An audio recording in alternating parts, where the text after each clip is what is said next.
Upbeat Suman YouTube চ্যানেলে স্বাগত। আজ এই ছোট্ট ভিডিওতে দেখাবো কিভাবে বাংলার শিক্ষা পোর্টালে স্টুডেন্ট ট্রান্সফার আউট করবেন। চলুন শুরু করি। প্রথমে বাংলার শিক্ষা পোর্টালে লগইন করবেন। লগইন হয়ে গেলে বামদিকে মেনুতে স্টুডেন্ট প্রমোশন ও ট্রান্সফার অপশন পাবেন। এবারে স্টুডেন্ট প্রমোশন ও ট্রান্সফার অপশনে ক্লিক করুন। এবারে নিচে অনেকগুলো অপশন পাবেন। এবার স্টুডেন্ট ট্রান্সফার আউট অপশনে ক্লিক করুন। এবার এখানে 14 সংখ্যার স্টুডেন্ট কোডটি লিখুন।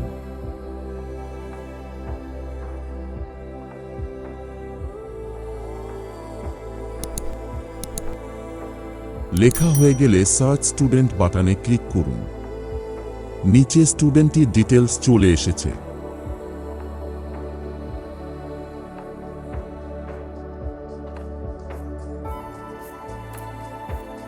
আপনি যে কারণে স্টুডেন্টটিকে ট্রান্সফার করছেন সেটি এখানে সিলেক্ট করুন।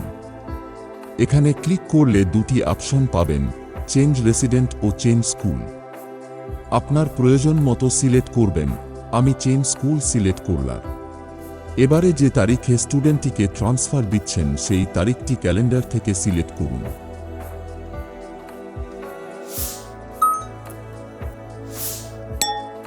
এবারে ট্রান্সফার আউট বাটনে ক্লিক করুন।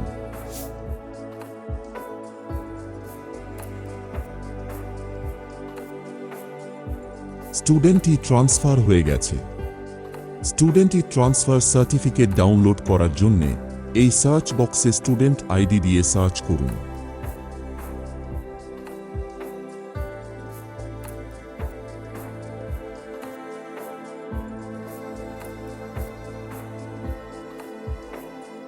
আপনি যে স্টুডেন্টটিকে ট্রান্সফার করেছেন তার ডিটেলস পাবেন। এবারে ডানদিকের ডাউনলোডে ক্লিক করুন।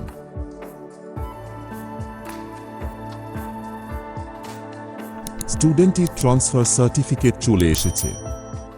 এবারে প্রিন্ট বাটনে ক্লিক করলে সার্টিফিকেটটি প্রিন্ট অথবা ডাউনলোড করতে পারবেন।